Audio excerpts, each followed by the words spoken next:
तुम ठीक हो? मैंने अपनी सिर्फ दोस्त के पास जाते हुए कहा।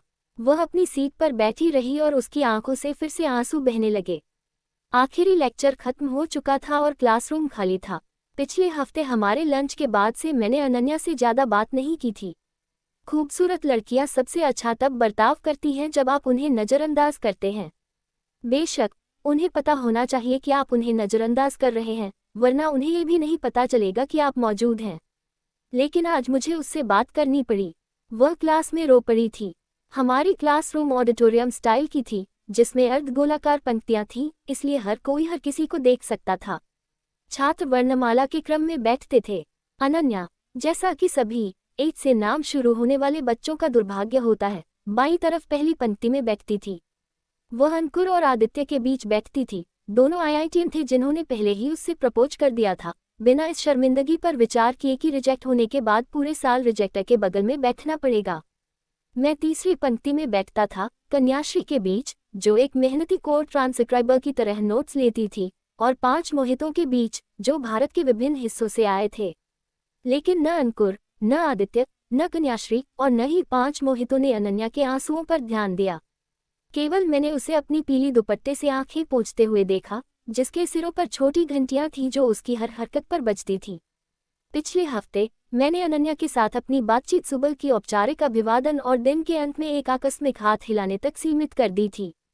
क्लास के दौरान हमें शिक्षक पर ध्यान देना पड़ता था क्योंकि क्लास में भागीदारी के लिए नंबर मिलते थे, कुछ ऐसा कहना जो बुद्धिमान लगे। माइक्रो इकोनॉमिक्स क्लास के 23 मिनट बाद प्रोफेसर ने ब्लैकबोर्ड पर एक एल आकार का यूटिलिटी कर्व खींचा। उन्होंने 10 सेकंड तक अपनी कर्व को निहारा और फिर क्लास की ओर मुड़े। यहाँ कितने लोग इकोनॉमिक्स ग्रेजुएट हैं? प्रोफेसर चटर्जी, जो आईआईएम के 2 दशक पुराने अनुभवी थे, ने पूछा। 70 छात्रों में से 15 ने हाथ उठाया, जिसमें अनन्या भी शामिल थी। चटर्जी उसकी ओर मुड़े। क्या आप इस कर्व को पहचानती हैं, मिस स्वामीनाथन? उन्होंने उसके नामपत्र से उसका नाम पढ़ते हुए पूछा। सर, ये बेसिक मार्जिनल यूटिलिटी कर्व है, अनन्या ने कहा। तो मिस स्वामीनाथन, आप इस कर्व को गणितीय रूप से कैसे प्रस्तुत करेगी? अनन्या खड़ी हो गई। उसकी आंखें साफ तौर पर समझा रही थी कि उसे कुछ पता नहीं था। बाकी 14 इकोनॉमिक्स ग्रेजुएट्स ने अपने हाथ नीचे कर लिए। हाँ, मिस स्वामीनाथन, चटर्जी ने कहा। अनन्या ने अपने दुपट्टे के सजावटी सिरों को पकड़ लिया ताकि वे आवाज न करे जब उसने बोलना शुरू किया। सर, ये कर्व विभिन्न वस्तुओं के बंडलों को दिखाता है, जिनके बीच एक उपभोक्ता उदासीन होता है। अर्थात कर्व पर प्रत्येक बिंदु पर उपभोक्ता को एक बंडल दूसरे पर समान रूप से पसंद होता है। यह मेरा सवाल नहीं है। इसका गणितीय सूत्र क्या है? मुझे पता नहीं है। वैसे भी ये केवल एक अवधारणा है। लेकिन क्या आपको ये पता है? नहीं, लेकिन मुझे कोई वास्तविक जीवन की स्थिति नहीं दिखाई देती जहां ऐसा गणितीय सूत्र काम करेगा। प्रोफेसर ने उसे रोकने के लिए हाथ उठाया। शश, उन्होंने एक खतरनाक मुस्कान दी। ध्यान दे क्लास, ध्यान दे। ये है देश में इकोनॉमिक्स शिक्षा की स्थिति। टॉप ग्रेजुएट्स को बेसिक्स नहीं पता, और फिर ये पूछते हैं भारत आर्थिक रूप से पिछड़ा क्यों है। इसके बाद उन्होंने चौक को मेज पर पटक कर अपनी बात खत्म की। अनन्या ने शर्म से अपना सिर झुका लिया। कुछ आईआईटीएन थोड़े खुश हो गए। माइक्रो इकोनॉमिक्स आईआईटी में एक वैकल्पिक कोर्स था और जिन्होंने इसे किया था, उन्हें ये फॉर्मूला पता था। वे अपनी जानकारी दिखाने के लिए उत्सुक थे। किसी को पता है? प्रोफेसर ने पूछा, और अंकुर ने हाथ उठाया। हाँ, बताए मिस स्वामीनाथन, आपको अपने पड़ोसियों से ज्यादा बात करनी चाहिए, और अगली बार जब मैं इकोनॉमिक्स ग्रेजुएट्स के लिए पूछूं, तो हाथ न उठाना, प्रोफेसर ने कहा। वह बोर्ड की ओर गए और ढेर सारे ग्रीक चिन्ह और कैलकुलस समीकरण लिखे। कोर्स छोटे छोटे मजेदार टॉपिक्स, जैसे लोग चाय और बिस्किट के बीच कैसे चुनाव करते हैं, से शुरू हुआ था।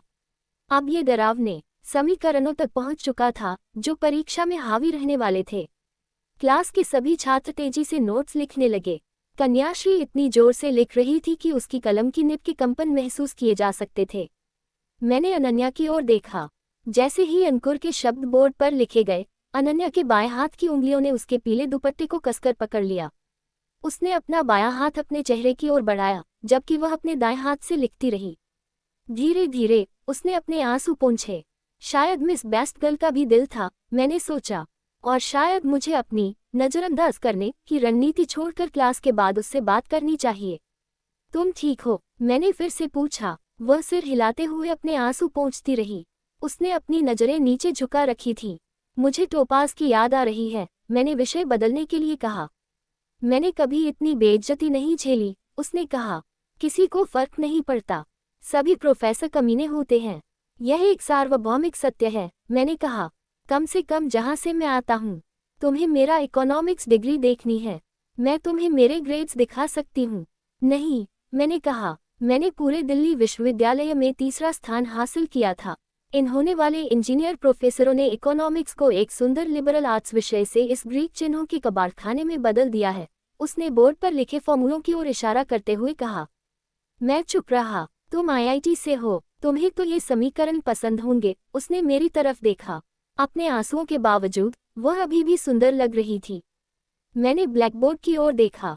हाँ, मुझे गणितीय समीकरणों का शौक था, इसमें कोई शर्म की बात नहीं थी। फिर भी ये समय उपयुक्त नहीं था। नहीं, मैं इनका बहुत बड़ा फैन नहीं हूँ। ग्रीक चिन्ह किसी भी विषय का मजा खराब कर देते हैं। बिल्कुल, लेकिन इन प्रोफेसरों को ऐसा नहीं लगता। ये इन समीकरणों को अगले हफ्ते की परीक्षा में डाल देंगे। मैं फेल हो जाऊंगी और वह मुझे एक उदाहरण बना देंगे कि कैसे भारतीय छात्र पढ़े लिखे लेकिन बेसिक चीजों में फेल होते हैं। मुझे पूरा यकीन है कि अभी मैं स्टाफ रूम की चर्चा का विषय हूँ।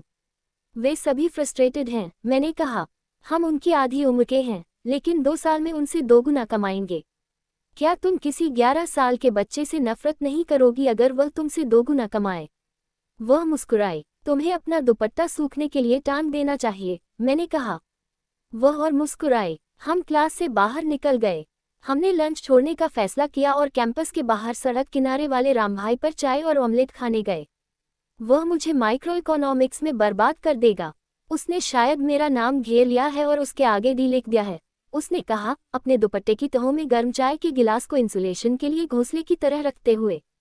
परेशान मत हो, सुनो, तुम मेरे साथ पढ़ सकती हो।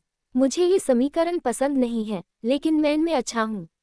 यही हम 4 साल तक आईआईटी में करते रहे। उसने मुझे कुछ सेकंड के लिए देखा। सुनो, मेरा नंबर 11 बनने का कोई इरादा नहीं है। ये केवल पढ़ाई के लिए है। वह हंसी। असल में स्कोर अब 13 हो चुका है। आईआईटीएन नहीं, इस बार एनआईटी से। वे पकड़ रहे हैं। पता है, हम अपनी बढ़त खो रहे हैं। खैर, जो भी हो, मैं नंबर 14 नहीं बनना चाहता। मैं सोचा, मैं तुम्हें पढ़ा सकता हूँ। उसने मुझे बीच में रोक दिया। मैं तुमसे इकोनॉमिक्स नहीं सीख सकती। मैं यूनिवर्सिटी टॉपर हूँ, तुम एक इंजीनियर हो, तो शुभकामनाएं, मैंने कहा और बिल चुकाने के लिए खड़ा हो गया। मैंने ऐसा नहीं कहा। मैंने कहा कि तुम मुझे पढ़ा नहीं सकते, लेकिन हम साथ पढ़ सकते हैं। मैंने उसकी ओर देखा। वह अच्छी लग रही थी और मैं 13 लड़कों को दोष नहीं दे सकता था। रात 8 बजे मेरे कमरे पर। लड़कियों के हॉस्टल गए हो कभी? हर चीज के लिए पहली बार होता है, मैंने कहा। ठीक है, ढेर सारी किताबें लाना ताकि साफ हो जाए कि तुम किस लिए आ रहे हो, अनन्या ने सलाह दी।